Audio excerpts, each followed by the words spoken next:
हाय मेरे दोस्तों, कठोपनिषद पाठ में आपका स्वागत है। सबका मंगल चाहते हुए शुरू करते हैं। जैसे पहले कह चुके 10वां मंत्र बोला था, इंद्रियभ्य पराय अर्थः, तो उसका आगे का मंत्र उच्चारण कर लेते हैं।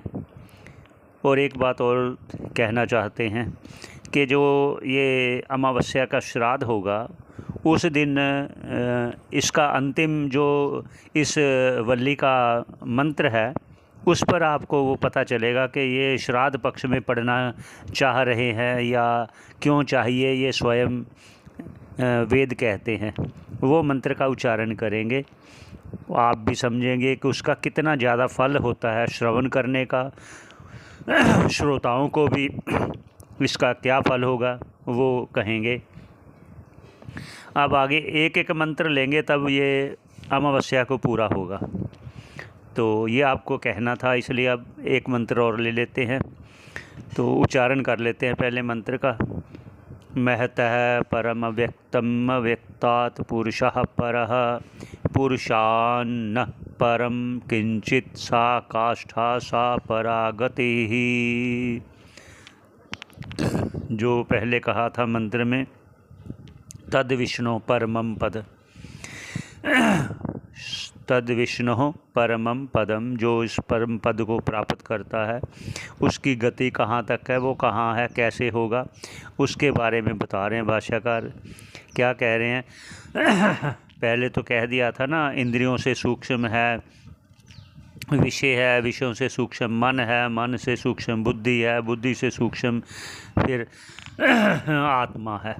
तो आगे उससे आगे फिर और क्या कह रहे हैं? महतः परम अव्यक्तम अव्यक्तात्, अव्यक्तात् अर्थात जो महातत्व होता है जो सूक्ष्म। यहाँ ये दो सृष्टि कही गई है, एक सूक्ष्म सृष्टि है और एक स्थूल सृष्टि है। जो सूक्ष्म सृष्टि है वो समष्टि को कहना होता है। जिस प्रकार ये बुद्धि है, हर व्यक्ति की अपनी अपनी बुद्धि है, वो सभी बुद्धि, सभी जितने भी जीव हैं, सभी जीवों की बुद्धि की समष्टि को महतत्व कहा गया है। यहाँ महातत्व कहा गया है, वह अति सूक्ष्म है। तो उससे भी सूक्ष्म है माया, माया से भी सूक्ष्म है वह परम पुरुष परमात्मा। उसका क्या कह रहे हैं? महतः परम अव्यक्तम, जो महातत्व है, जो समष्टि बुद्धि है, उससे भी परे है अर्थात सूक्ष्म है। कौन है? वो है माया। अव्यक्तात्, और उस माया से पर है पुरुष, वह पुरुष और भी सूक्ष्म है और भी परे है अर्थात व्यापक है, और भी व्यापक है। इनको दोनों अर्थ लेना आप। पर है पुरुष का अर्थ उससे सूक्ष्म है, पर पुरुष अर्थात उससे व्यापक है।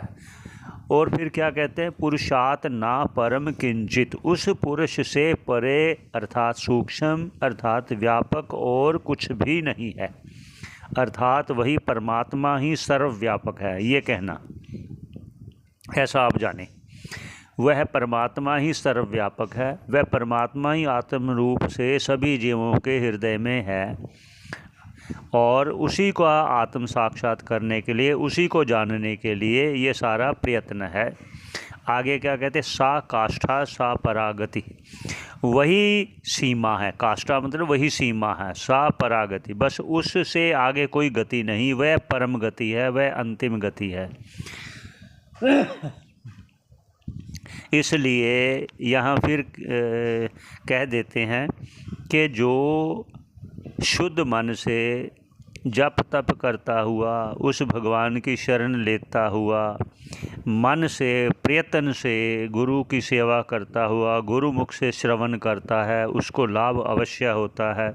वही कह रहे हैं कि सो अध्वनः पारम आपनोति, वही इस मृत्यु लोक को, इस जन्म मरण रूपी संसार को पारम आपनोति, पार कर जाता है, उस पार को प्राप्त करता है। आपनोति प्राप्नोति, आपनोति अर्थात वो प्राप्त करता है किसको? उस परम पद को, जो तद विष्णु, जो विष्णु पद है, जो व्यापक है। तो ये हमारा प्रयास था कि ये श्राद्ध पक्ष में कहा जाए सुनाया जाए और श्रोताओं को लाभ हो। अंतिम आप अवश्य सुने।